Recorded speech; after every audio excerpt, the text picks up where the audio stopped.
inilah kisah para raja Nusantara yang moksa.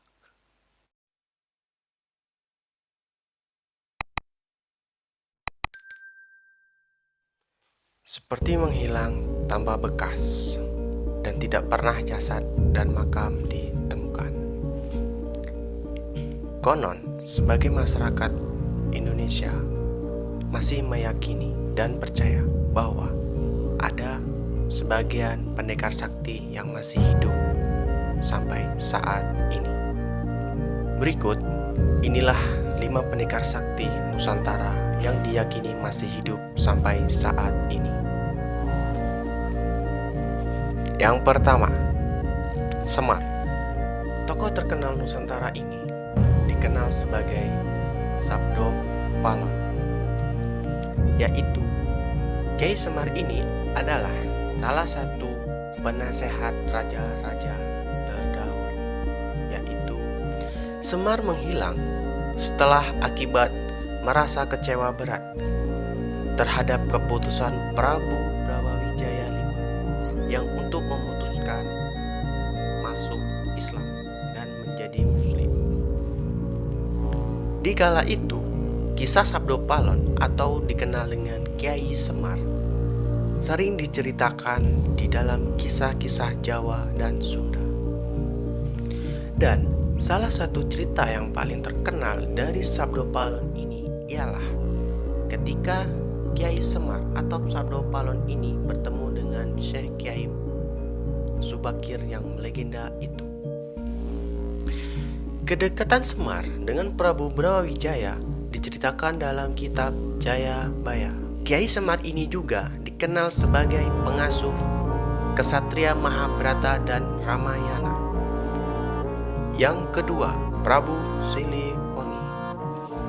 Prabu Siliwangi juga memiliki nama asli yaitu Jaya Dewata dan lahir pada tahun 1401 di Kawaligalu atau sekarang dikenal sebagai daerah Ciamis. Ia juga dikenal sebagai nama Prabu Dewatrana Sri Baduka Maharaja yang tercatat di beberapa prasasti yang pernah ditemukan. Ayah Prabu Siliwangi bernama Prabu Dewa Niskala. Ayah Prabu Siliwangi bernama Dewa Niskala yang merupakan cucu dari Raja Niskala waktu Kencana, pemimpin kerajaan Sunda Galuh, yaitu pada tahun 1348 sampai 1476 Masehi. Banyak kisah-kisah dari tanah Pasundan yang menceritakan kesaktian dari Prabu Siliwangi serta kebijaksanaannya yang sangat luar biasa. Selain dikenal sebagai raja yang arif dan bijaksana, Prabu Siliwangi juga dikenal sebagai raja yang sakti mandraguna dengan ilmu kanuraganya. Sepanjang pemerintahan, Raja Siliwangi membuat kerajaan Sunda Galuh dipimpinnya mencapai titik tertinggi dari masa kejayaan di wilayah Nusantara selama lebih dari 39 tahun. Namun, pada masa kejayaannya, Prabu Siliwangi mendapat tekanan dan desakan dari pihak internal. Adapun masalah internal tersebut yaitu mulai masuknya ajaran agama Islam di tanah Pasundan. Adapun pihak-pihak yang mendesak Prabu Siliwangi ini adalah tidak lain dari putranya sendiri, yaitu Raden Kian Santang. Raden Kian Santang mendesak ayahnya sendiri untuk memeluk agama Islam yang diyakini sebagai agama kebenaran pada saat itu. Namun, Prabu Siliwangi masih tetap memegang teguh agama dari leluhurnya.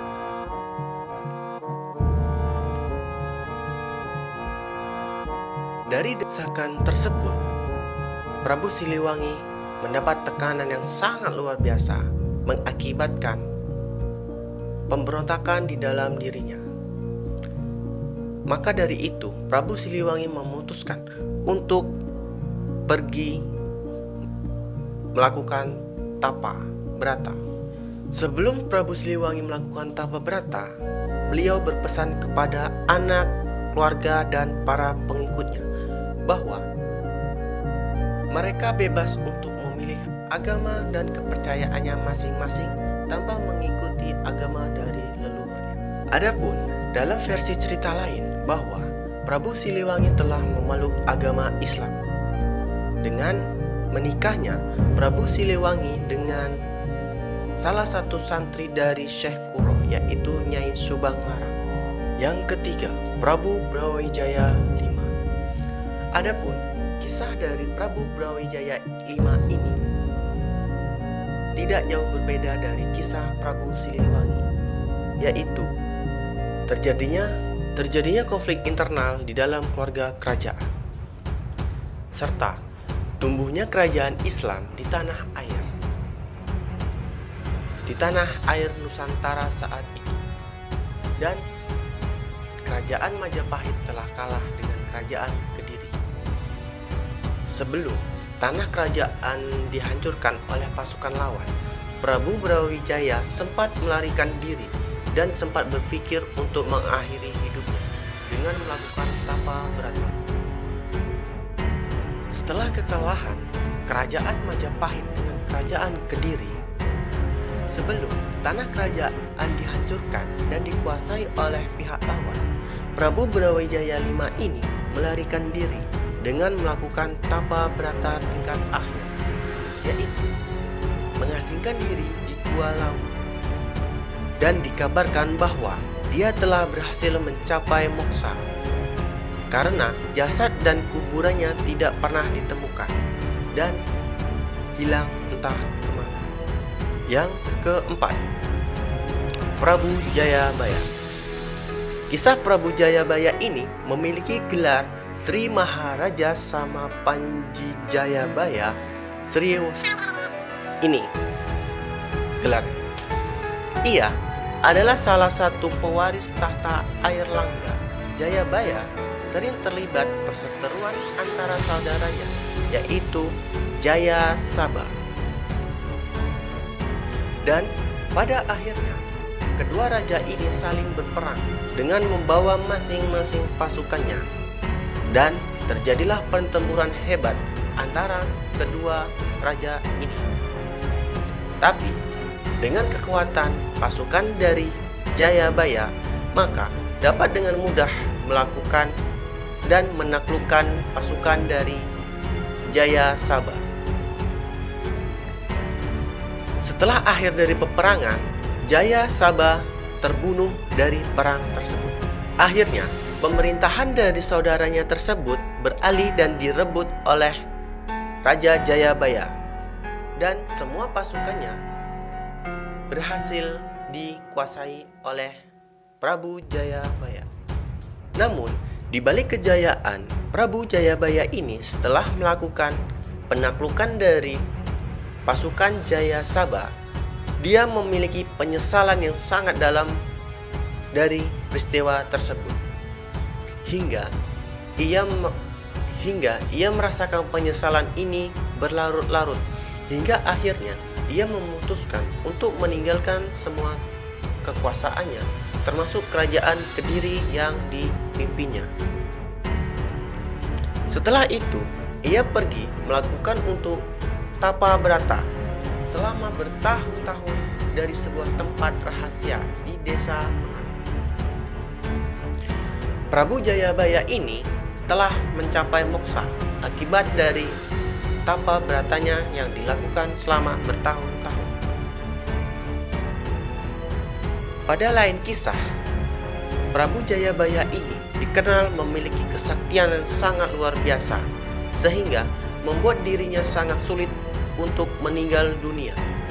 Maka salah satu cara yang dilakukan ialah dengan cara melakukan moksa, yaitu dengan cara menempuh tapa brata keras untuk mengakhiri hidupnya. Yang kelima, cerita Gajah Mada. Riwayat hidup Sang Mahapati atau dikenal dengan Gajah Mada adalah sosok sebagai tokoh paling terkenal di kerajaan Majapahit Hindu. Adapun jejak kematiannya masih menjadi teka-teki dan misteri yang belum terungkap sampai saat ini. Adapun dalam penjelasan Kidung Sunda Pupuh Gede III bahwa Pati Gajah Mada ini disalahkan atas kematian Hayam Wuruk akibat konflik perang Tuban antara kerajaan Sunda dengan pasukan Majapahit yang dipimpin olehnya. Pada saat itu, Gajah Mada gagal menempuh diplomasi untuk membujuk Prabu Sang Maharaja Linggabuana agar putrinya Dyah Pitaloka bersedia dinikahi oleh Hayam Wuruk. Malahan, Sang Mahapati Gajah Mada ini melakukan agresi militer tanpa persetujuan terdahulu dari Hayam Wuruk untuk melakukan dan menaklukkan kerajaan Sunda. Sang Mahapati juga memaksa sang raja untuk memberikan putrinya sebagai simbol pengakuan dari kerajaan Majapahit.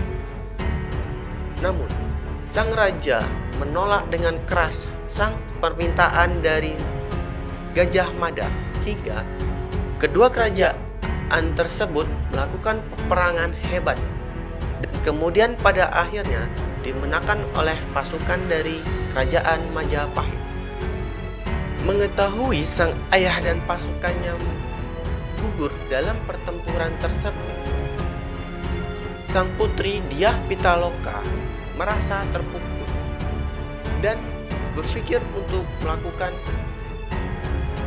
bunuh diri.